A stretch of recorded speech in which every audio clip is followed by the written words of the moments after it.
अस्सलाम वालेकुम। उम्मीद करता हूँ आप सब खैरियत से होंगे।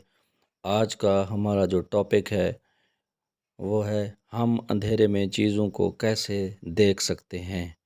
तो आइए इसका तफसील से जवाब जानते हैं।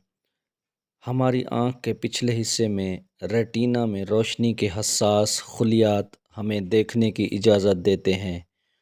इंसानी आँख दो किस्म की होती हैं, जिसमें एक राड और दूसरी कोन।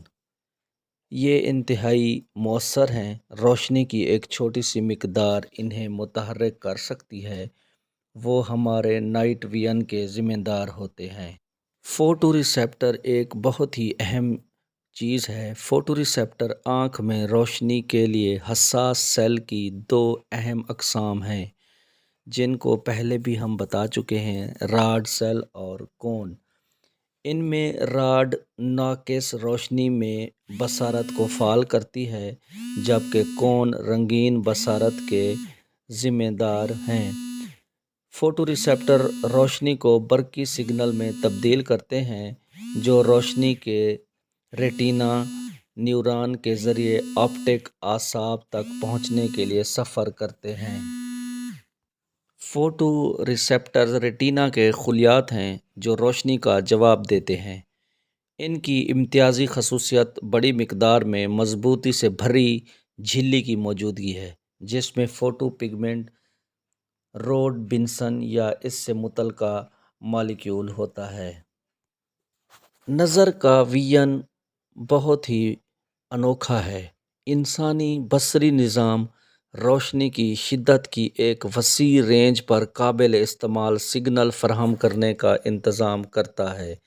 ताहम कुछ आँखें रोशनी या तारीक हालात से निमटने के लिए ऑप्टिकल तौर पर बेहतर तरीके से ढल जाती हैं। मिसाल के तौर पर रात के पतंगों की पोजीशंस आँखें रोज़मर्रा की तितलियों की आँखों से 1000 गुना हसास हो सकती हैं। रोशनी के ज़ाब्ते में शामिल सबसे वाज़ेह तरीक़ाकार आइरिस है।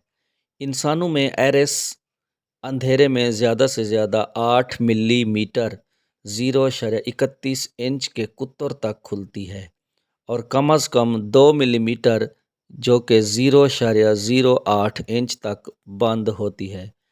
रेटिना में तस्वीर की चमक 16 के अंसर से बदल जाती है। दूसरे जानवरों में पुतली का असर बहुत ज़्यादा हो सकता है, इसलिए देखने में इसका बहुत ही अहम किरदार होता है।